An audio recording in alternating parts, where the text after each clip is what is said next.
வாயா கருப்பா, அழகா அடி வாயா கருப்பா.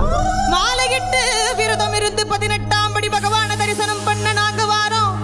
வழித்துணையா வாருமையா, நீ வழித்துணையா வாருமையா. வெள்ள குதிரையில எங்க கருப்பா, நீ வெள்ள குதிரையில வெட்டருவா வீசிக்கிட்டு